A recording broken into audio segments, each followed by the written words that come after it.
About importance of pH. Previous video में मैंने क्या डिस्कस किया था, पीएच क्या होता है ना, मैंने बताया था पीएच स्केल क्या होता है, उसकी रेंज क्या होती है, अबाउट 0 to 14 होती है, और 0 to 7 के बीच में अगर है तो हम उसे क्या कहेंगे कि वो एसिडिक है, अगर 7 से 14 में है तो हम उसे क्या कहेंगे, it is basic in nature. ठीक है, आज हम देखेंगे कि उसकी इंपॉर्टेंस क्या होती है। तो importance in our everyday life, जैसे कि ह्यूमंस और एनिमल्स में, ह्यूमंस और एनिमल्स, जैसे ह्यूमंस में क्या होता है, हमारा जो ब्लड होता है, उसका पीएच कितना होता है, 7। ठीक है, या 7.4 मीन्स अराउंड 7 इट इज। ठीक है, इतना होता है तो हम क्या कहते हैं कि ये न्यूट्रल है, क्योंकि हमारा ब्लड जो होता है वो ना एसिडिक मीडियम का होता है ना बेसिक मीडियम का होता है, इट इज न्यूट्रल। फाइन,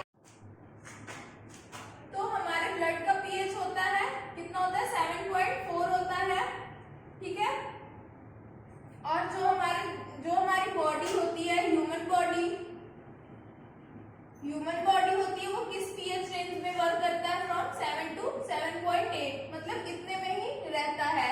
ठीक है, जैसे हमारा जो स्टमक है, स्टमक में क्या होता है, HCl गैस प्रोड्यूस होती है, जो कि क्या करता है, फूड को डाइजेस्ट करने में हेल्प करता है। ठीक है, बट वो तो काफी ज्यादा एसिडिक हो गया, उसका पीएच क्या होगा, काफी कम, मतलब वैल्यू जो होगी लो होगी, फ्रॉम 0 to 7। ठीक है, लेकिन क्या होता है कि उसमें एक लेयर होती है म्यूकस की, जो क्या करता है, हमें प्रोटेक्ट करता है एसिड को, जो स्टमक की लेयर है उससे डायरेक्ट टच होने में। फाइन, और क्या होता है, जैसे एनिमल्स में भी यही है। और अगर हम प्लांट्स वगैरह की बात करें, प्लांट्स या रेन, जैसे हम देखते हैं बारिश होती है, तो हम अब क्या कहते हैं कि आजकल की जो बारिश होती है, फर्स्ट रेन जो होता है, उसमें क्या करना चाहिए, नहीं भीगना चाहिए, ऐसा हम कहते हैं। ऐसा क्यों होता है, क्योंकि हमारे इन्वायरमेंट में क्या आजकल पॉल्यूशन काफी ज्यादा हो गया, तो जो आयंस है, मतलब H+ आयंस या जो भी आयंस है, मतलब हार्मफुल, जो कि एसिडिक नेचर शो करते हैं, वो क्या होता है कि रेन के साथ वो क्या करते हैं, नीचे आते हैं, तो इसलिए जो पीएच होता है वो क्या होता है, काफी कम हो जाता है। तो इसलिए हम लोग कहते हैं कि नहीं वो करना चाहिए। ठीक है, तो अगर पीएच 5.5 से लो होती है रेन की पीएच, इससे क्या है, इससे अगर डाउन है तो हम उसे क्या कहेंगे, एसिड रेन कहेंगे। और जब ये बारिश होता है, जब ये ड्रॉप्स क्या होते हैं, जब पूरी बारिश जब उसमें नदी में या किसी चीज में जब मिक्स होती है, तो हम क्या कहते हैं कि जो उसका पीएच भी क्या होता है, वो कम हो जाता है। ठीक है, वो एसिडिक नेचर शो करने लगता है, इसलिए हम इसे क्या कहते हैं, एसिड रेन कहते हैं। नेक्स्ट हम क्या डिस्कस करेंगे, नेक्स्ट जैसे होता है हमारा सॉइल। ठीक है, सॉइल के बारे में डिस्कस करते हैं कि सॉइल का पीएच क्या, ये भी इंपॉर्टेंट होता है। पीएच जो पीएच होता है वो फर्टिलिटी तो डिफाइन नहीं करता कि मतलब कि अगर पीएच ज्यादा है कम है, इससे फर्टिलिटी पे असर नहीं पड़ता, पर जो न्यूट्रिएंट्स होते हैं सॉइल में उस पे अफेक्ट पड़ता है। ठीक है, इसलिए हम लोग पीएच सॉइल का भी आप कैसे टेस्ट कर सकते हैं, आप इसका भी आप क्या करेंगे, टेस्ट ट्यूब लीजिए, उसमें क्या करिए, सॉइल का सैंपल लीजिए, वाटर डालिए, उसको डिसॉल्व करिए, और फिर क्या करिए, यूनिवर्सल इंडिकेटर हमारा है, आप उसमें टिप करिए, आप उससे देख सकते हैं कि पीएच कितना है सॉइल का। फाइन, नेक्स्ट क्या है हमारा, जैसे डेली हम लोग क्या करते हैं, टूथपेस्ट यूज करते हैं, तो टूथपेस्ट क्या होता है, जैसे इनेमल होता है हमारा, इनेमल होता है। ठीक है, अबाउट टूथ डिस्कस करते हैं, तो इसमें क्या होता है, इनेमल होता है, ये क्या होता है, बहुत ही ज्यादा हार्ड होता है। ठीक है, बहुत ज्यादा हार्ड होता है, डीके नहीं होता है। लेकिन अगर हमारा पीएच जो है माउथ का, जैसे हम लोग खाना खाते हैं, खाना खा लिया आपने, ठीक है, कुछ जो उसके पार्टिकल्स होते हैं, खाना खाया, अगर वो मुंह में ही रह जाता है, तो हम क्या कहते हैं, हम ये कहते हैं कि खाना खाने के बाद ब्रश करना चाहिए। ऐसा क्यों होता है, क्योंकि जो हमारा टूथपेस्ट होता है वो क्या होता है, बेसिक नेचर का होता है। अगर खाना हमारे मतलब मुंह में ही रह जाएगा, उसके पार्टिकल्स वो क्या करते हैं, वो हमारे दांत को सड़ाते हैं, जो एसिडिक नेचर होता है वो क्या होता है, इंक्रीज हो जाता है। इसलिए हम लोग कहते हैं कि ब्रश कर लेना चाहिए। तो उससे क्या होता है, टूथपेस्ट क्या होता है, बेसिक नेचर का होता है, और वो उसे न्यूट्रलाइज कर देता है। और देखिए, जब आपको कभी भी कुछ होता है, चोट लगती है हमें, या कुछ काट लिया हमें इंसेक्ट वगैरह, तो हम क्या करते हैं, ये टूथपेस्ट टूथपेस्ट लगाओ, टूथपेस्ट लगाओ, ठीक है। जल्दी से कोई दवा नहीं तो ठीक है टूथपेस्ट लगा लो। तो टूथपेस्ट क्यों लगाते हैं? क्योंकि वो बेसिक नेचर का होता है ना, तो अगर कीड़े वीड़े काट लिए तो वो एसिडिक नेचर का होता है, वो भाई थोड़ा पॉइजनस थोड़े बहुत होते हैं, तो वो क्या करता है, उसको एल्कली होता है टूथपेस्ट, वो उसको न्यूट्रलाइज कर लेगा। फाइन। नेक्स्ट हम आते हैं, we will discuss about some common salts. Salts क्या होते हैं?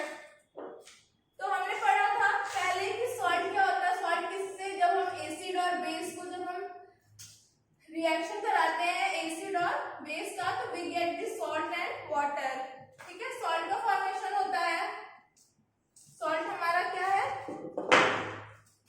HCl जैसे ले लिया, HCl प्लस NaOH, ठीक है। ये हमारा क्या है, एसिड है, ये हमारा क्या है, बेस है, it will give us NaCl plus H2O, ठीक है। ये हमारा क्या हो जाएगा, सॉल्ट हो जाएगा। और हमारा जो सॉल्ट होता है, ठीक है, सॉल्ट का इसको हम कैसे कहेंगे, इसके पीएच वेरी करेंगे कैसे। अगर हमारे पास मान लीजिए स्ट्रॉन्ग एसिड है, strong acid plus strong base, strong acid और स्ट्रॉन्ग बेस है, तो इसका पीएच कितना होगा, इट इज 7। और 7 क्या होता है, ये न्यूट्रल होगा। अगर पीएच 7 है तो वो कैसा मटेरियल होगा, इट इज न्यूट्रल, ठीक है।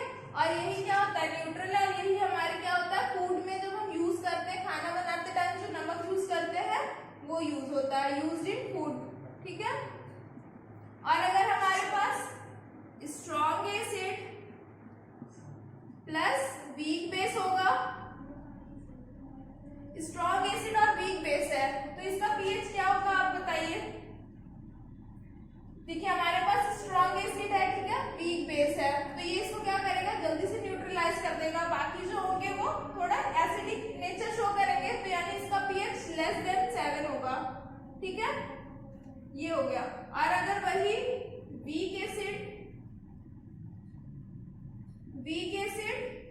प्लस स्ट्रॉन्ग बेस होगा, स्ट्रॉन्ग बेस होगा, तो इसमें क्या होगा, यहाँ पे हमारे पास एसिड क्या है, ये वीक है, स्ट्रॉन्ग है हमारा बेस, तो हमारा पीएच क्या हो जाएगा, pH will be greater than 7, ठीक है। क्योंकि ग्रेटर देन 7 होता है तभी हम क्या कहते हैं, बेसिक नेचर होगा, तो ये इसमें थोड़ी बहुत बेसिक नेचर ये शो करेगा, ये एसिडिक और ये हमारा न्यूट्रल हो जाएगा। फाइन।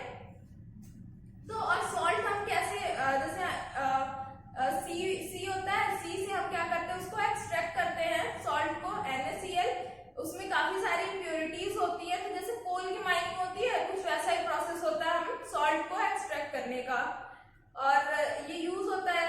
और इसमें क्या होता है, बहुत सारी इम्प्योरिटीज होती हैं, तो ये क्या होता है, जब हम उसे एक्सट्रैक्ट करते हैं तो ये हमें तो घर में कैसा मिलता है, व्हाइट कलर का सॉल्ट मिलता है, बट इस व्हाइट नहीं होता, it is brown in colour. और फिर उसे क्या कहते हैं, प्योरीफाई करके तब मार्केट में लाया जाता है, उसको कैसे कर देते हैं, व्हाइट। फाइन। और आपने सुना होगा, हिस्ट्री में पढ़ा होगा, गांधी जी ने क्या सॉल्ट मार्च था एक, तो आप इसे जान सकते हैं कि जो सॉल्ट है वो कितना ज्यादा इंपॉर्टेंट है। ये ऑल ओवर कंट्री हर जगह यूज ही होता है सॉल्ट, तो ये इसका इंपॉर्टेंस है।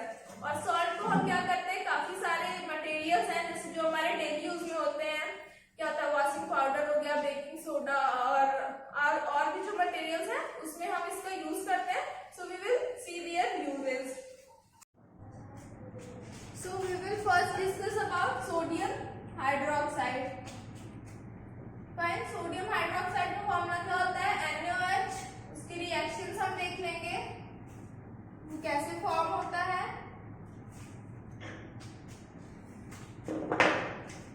So here it is sodium hydroxide.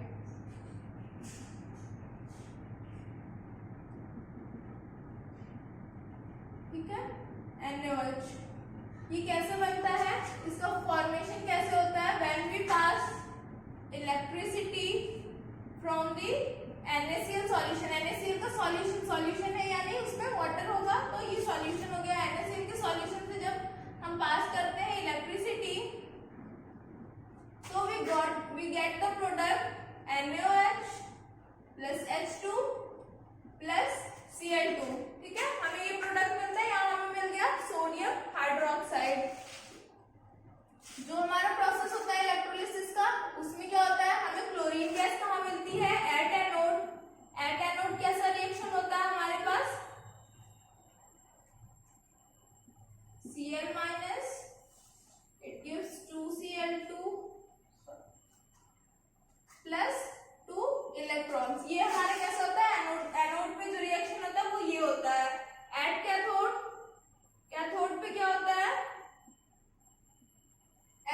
किस में होता है, OH माइनस में ब्रेक होता है।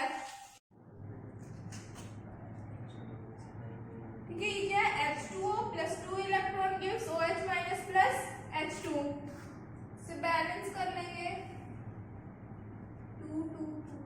ये बैलेंस हो गई हमारी रिएक्शन एनोड की। ठीक है, यहाँ पे हमें H2 मिल रहा है, यहाँ पे हमें Cl2 मिल रहा है।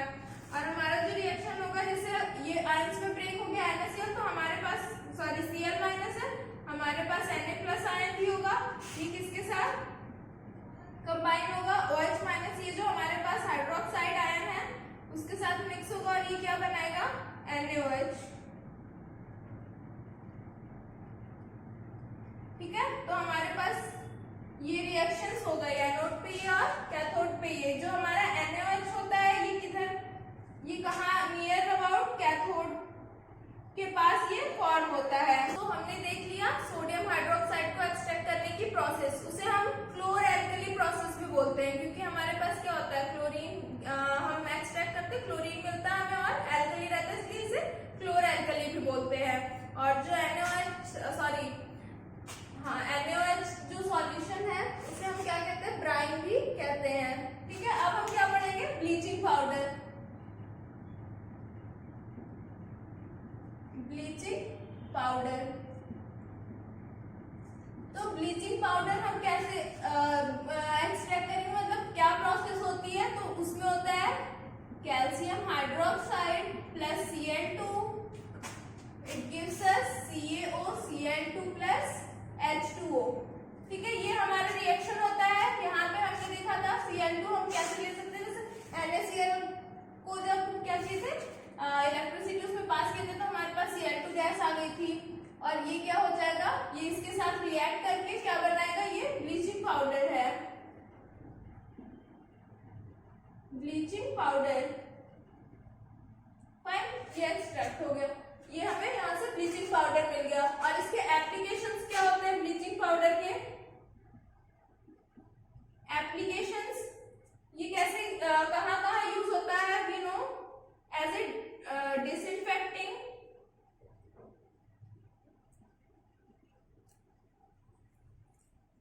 for disinfecting the drinking water।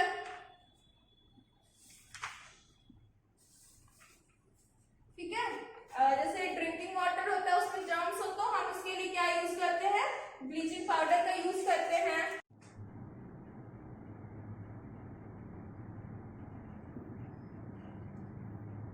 For bleaching cotton and linen. ठीक है, इसके क्लॉथ्स को ब्लीचिंग के लिए यूज करते हैं, या फिर for bleaching wood pulp also. और ये एक तरीके से और इसका यूज होता है, इसे हम कैसे यूज करते हैं, as an oxidising agent, oxidising agent. ठीक है, तो ये हमारा हो गया about these topics. In the next topic we will discuss about baking soda and further its applications or further topics. Thank you.